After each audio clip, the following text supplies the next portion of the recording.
Hotel का वो कमरा था तो सबसे सस्ता, लेकिन बुकिंग करते वक्त उसने बोला कि मैंने कहा था कि यहाँ पर मत रुकना।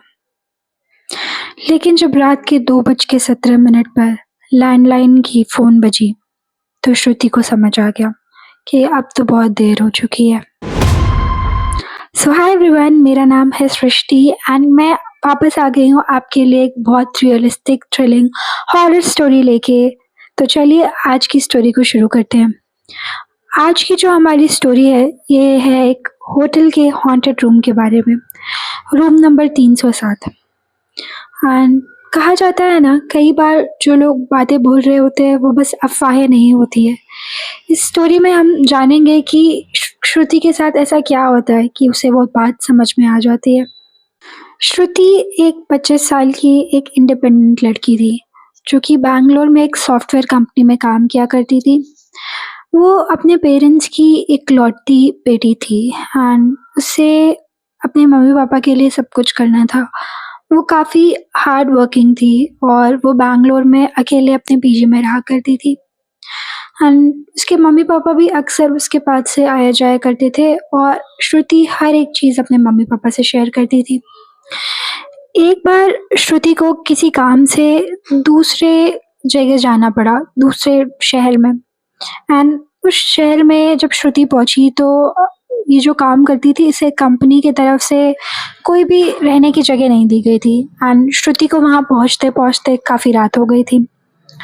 तो श्रुति ने जल्दी से ही होटल बुकिंग करने के लिए गूगल पे सर्च किया एंड जो भी सबसे सस्ता होटल आया उसने उस पर क्लिक कर दिया। फिर वहाँ से उसने कैब की एंड वो सीधे उस होटल पे पहुँच गई। उस होटल पे पहुँचने के बाद वो रिसेप्शन पे गई एंड उसने रिसेप्शन में बोला कि मैंने ये कमरा बुक किया है और मुझे कीज़ दे दीजिए। तो उधर से जो रिसेप्शनिस्ट था वो बोला कि हमारे तो सारे कमरे फुल हैं, आपने कौन सा कमरा बुक किया है, मुझे तो नहीं पता इसके बारे में। तो उसने श्रुति ने बोला कि मैंने तो कमरा नंबर 307 बुक किया है क्योंकि वो तो दिखा रहा था कि वो खाली है। 307 सुनते ही जो रिसेप्शनिस्ट था उसके मुंह का रंग मानो उड़ गया। वो बोला कि हम मैडम आप यहाँ से चले जाइए और ये 307 कमरा नंबर में आप मत रहिए। तभी वहाँ से उसका मैनेजर आ जाता है रिसेप्शनिस्ट का एंड वो चुप हो जाता है। वो चुपचाप श्रुति को उस कमरे की चाबी दे देता है पर फिर भी उससे इशारों इशारों में मना करता है कि आप वहाँ मत जाइए। श्रुति जब रिसेप्शनिस्ट को बोलती है कि एटलीस्ट आप मुझे कमरा तो दिखा दीजिए और मैं बहुत थक चुकी हूँ, मुझे सोना है, तो वो रिसेप्शनिस्ट ऊपर आने से भी मना करता है। लेकिन अपने मैनेजर के डांट पड़ने के बाद वो ऊपर तो आता है पर उसे कमरे तक नहीं दिखाता, दूर से ही इशारा कर कर वहाँ से चला जाता है। खैर श्रुति बहुत थकी हुई थी और वो उस रिसेप्शनिस्ट की बातों को ज़्यादा माइंड नहीं करती है। उसे लगता है कि वो कम पैसे दे रही है होटल की, होटल उसे बहुत सस्ते में मिल गया, इसलिए उस रिसेप्शनिस्ट को शायद उतना कमीशन ना मिल रहा हो, इसलिए वो उसे वहाँ से भगाना चाह रहा हो। वो इन सब बातों को सोचते हुए उस कमरे के अंदर जाती है एंड वो काफ़ी थकी हुई रहती है, तो वो जाकर अपना मुँह धुलती है एंड जब वो मुँह धुल रही होती है तो उसे दिखता है कि शीशे पे लिखा हुआ था, यहाँ मत रुको। वो उस चीज़ को पढ़ती है पर उसे नज़रअंदाज कर देती है। उसे लगता है कोई यहाँ पे मेरे से पहले गेस्ट रहा होगा और वो मेरे साथ प्रैंक कर रहा होगा, और लोग तो आजकल कैसे भी बहुत ज़्यादा प्रैंक्स करते हैं, तो वो इस चीज़ को इग्नोर कर देती है। एंड खाना वाना मंगाने के बाद वो खाना खा के सोने जाती है एंड वो सो जाती है। तभी रात में लैंडलाइन बजता है एग्जैक्टली 2:17 पर एंड लैंडलाइन में एक औरत की आवाज़ आती है, तुम्हें मना किया गया था यहाँ पर रहने के लिए, तुम यहाँ क्यों आई हो? श्रुति जो आधी नींद में थी उसे समझ नहीं आता कि कौन क्या बोल रहा है, तो वो फ़ोन वापस से सुन तो लेती है पर वो फ़ोन रख के वापस से सोने जाती है। तभी फ़ोन वापस बजता है एंड इस बार वो उठाती है एंड इस बार वो औरत बहुत ही घबराई हुई आवाज़ में बोलती है, उसने मुझे नहीं छोड़ा था, वो तुम्हें भी नहीं छोड़ेगा, वो तुम्हें भी अपने साथ ले जाएगा।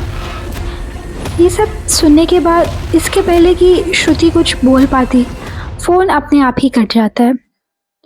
श्रुति को ये सब सुन के बहुत अनईज़ी फील होता है बट फिर भी वो सोचती है कि चलो कल ऑफिस की इम्पोर्टेंट मीटिंग है एंड मैं सोने का ट्राई कर लेती हूँ। फिर जब श्रुति सोने का ट्राई कर रही होती है, तो उसे ऐसा लगता है जैसे उसके बेड के नीचे कोई है। उसके बेड के नीचे कोई नॉक-नॉक कर रहा है उसके बेड पे एंड श्रुति को इन सब से बहुत अनईज़ी फ़ील होता है।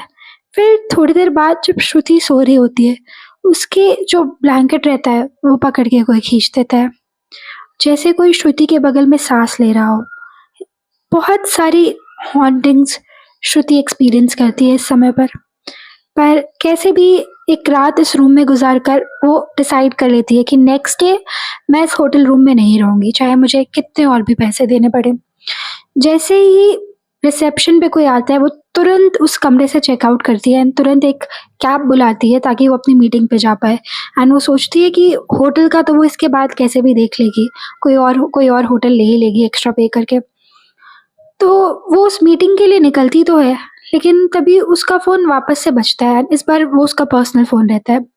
उस पे वो औरत बोलती है कि तुम तो उस कमरे से चली गई, पर मैं तो अभी भी उस कमरे में हूँ। एंड तभी श्रुति के फ़ोन पे एक फ़ोटो आती है एंड वो फ़ोटो एक औरत की रहती है। फिर वो औरत वापस से बोलती है कि जैसे मैंने बोला था ना, वो मुझे तो ले गया, वो तुम्हें भी ले जाएगा, तुम अब बच नहीं सकती। एंड फिर फ़ोन कट जाता है। ये सब चीज़ें श्रुति को बहुत अजीब फ़ील करा रही थी, पर खैर उसके पास टाइम नहीं था एंड वो जल्दी-जल्दी अपनी मीटिंग के लिए निकलती है। शाम हो जाती है एंड श्रुति का फ़ोन उसके माँ-बाप ट्राई कर रहे होते हैं, उसका फ़ोन नहीं लगता। ऑफ़िस में पता करते हैं तो पता चलता है कि श्रुति उस मीटिंग में कभी नहीं पहुँची। उस कैब वाले से पूछने पे पता चलता है कि श्रुति तो वापस उसी सेम होटल पे चली गई थी क्योंकि उसकी तबीयत ख़राब लग रही थी। एंड बहुत ज़्यादा ढूँढने के बाद रिसेप्शन पे बंदा बैठता है, उसे श्रुति ऊपर बहुत अजीब-सी हालत में मिलती है। उस रूम के जस्ट ऊपर टेरेस हुआ करती थी एंड श्रुति उसे वहीं पर मिलती है।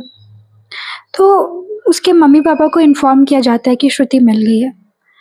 पर श्रुति को जैसे ही हॉस्पिटल ले जाते हैं, उसके मम्मी-पापा आते हैं एंड श्रुति जब भी होश में आती है, तो वो श्रुति की आवाज़ नहीं रहती है, वो एक आदमी की आवाज़ रहती है।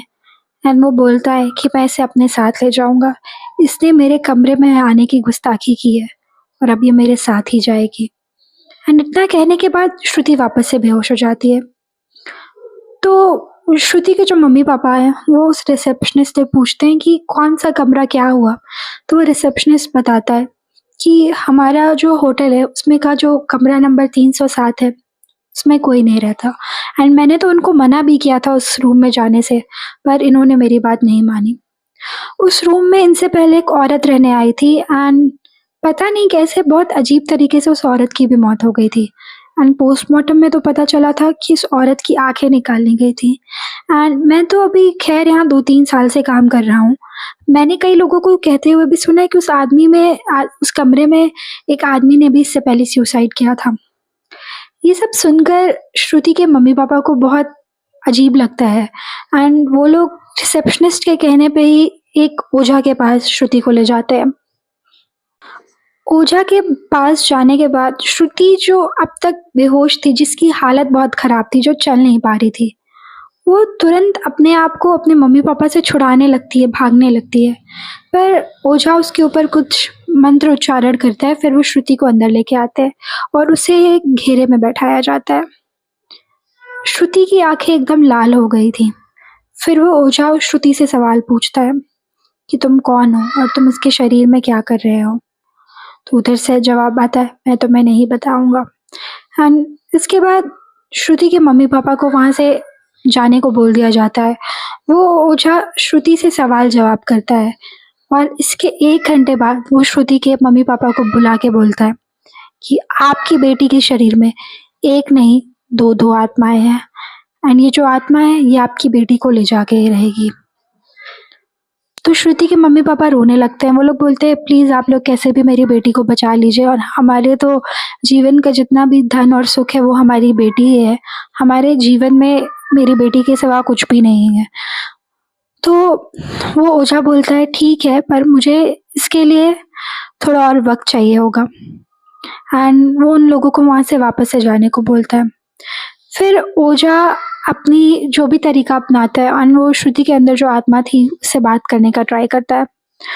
एंड वो जैसे-जैसे श्रुति से क्वेश्चन पूछता है, उसे पता चलता है कि श्रुति के अंदर जो 2 आत्माएँ हैं, वो एक औरत की है और एक आदमी की है। और ये और दोनों कोई नहीं, ये वही हैं जो उस होटल रूम में मारे जा चुके हैं। ये जो आदमी था, इसने होटल के रूम में सुसाइड कर लिया था क्योंकि इसका गर्लफ्रेंड जो है, इसकी गर्लफ्रेंड की शादी इससे नहीं हो पाई थी एंड इसकी गर्लफ्रेंड के घर वाले और इसके घर वाले इन दोनों की शादी किसी और से कराना चाहते थे। और ये औरत को भी उसी आदमी ने मारा था क्योंकि वो चाहता था कि जैसे वो खुश नहीं रह पाया वैसे कोई और खुश ना रह पाए। ये सारी बातें वो ओझा जो है वो श्रुति के पेरेंट्स को बताता है एंड श्रुति के पेरेंट्स पूछते हैं कि अब हमारी बेटी कैसे ठीक होगी, हमें इन सबसे कोई मतलब नहीं है, बस आप हमारी बेटी को ठीक कर दीजिए। तो ओझा उन्हें बताता है कि वो जो आदमी की आत्मा है, अगर वो श्रुति के शरीर से चली जाएगी तो वो औरत की आत्मा भी अपने आप चली जाएगी एंड उस आदमी की आत्मा को अगर आप लोगों को श्रुति के शरीर से भेजना है तो आपको उस लड़की को ढूंढना पड़ेगा जिस लड़की से ये आत्मा प्यार करती है। एंड आजकल की दुनिया में किसी को ढूंढना उतना कुछ मुश्किल नहीं है बट फिर भी डिफ़िकल्ट टास्क तो है। तो श्रुति के मम्मी-पापा अपनी सारी कॉन्टैक्ट लिस्ट को यूज़ करके कैसे-कैसे उस आत्मा का नाम वगैरह पता करके उस लड़की को ढूँढते हैं एंड उस लड़की का नाम रिया रहता है। एंड इस आदमी के सुसाइड कर लेने के बाद भी रिया ने कभी शादी की नहीं रहती है। तो इसका सुन के रिया बहुत शॉक हो जाती है एंड उसे लगता है कि उसे ज़िंदगी में एक दूसरा मौका मिल गया है क्योंकि वो वापस से अपने बॉयफ्रेंड से बात कर पाएगी। तो कुछ 2-3 दिन बाद ट्रैवल करने के बाद रिया भी उसी जगह पे पहुँचती है जहाँ पे श्रुति, उसके मम्मी-पापा और वो ओझा थे। वो लड़के की जो आत्मा रहती है वो उससे माफ़ी माँगती है एंड रिया उसको माफ़ कर देती है एंड इतना सब होने के बाद रिया उसको बोलती है कि प्लीज़ इस लड़की की बॉडी को छोड़ दो, इसमें इसकी कोई गलती नहीं है एंड जो भी किया हमारे घर वालों ने किया एंड वो उसकी सज़ा काटेंगे आगे चलकर। तुम प्लीज़ इस बेचारी लड़की को छोड़ दो। अब लव कुछ ऐसा होता है, ये वो एक बुरे से बुरे पत्थर को इंसान बना सकता है एंड इतना सुनने के बाद उस आदमी की आत्मा तो उसके शरीर से चली जाती है, साथ ही साथ उस औरत की आत्मा भी चली जाती है। ये सब देख के श्रुति के मम्मी-पापा जो है अपनी बेटी को पकड़ लेते हैं एंड वो लोग उस रिया का बहुत-बहुत धन्यवाद करते हैं, साथ में उस ओझा जी का भी। आज की कहानी से सीख हमें यही मिलता है कि कई बार जो लोग अफ़वाहें फैलाते हैं, वो बस अफ़वाहें नहीं होती, उनमें सच होता है एंड कई बार हमें उन सच पर यकीन कर लेना चाहिए, अदरवाइज़ हमें बहुत ही भारी कीमत चुकानी पड़ती है।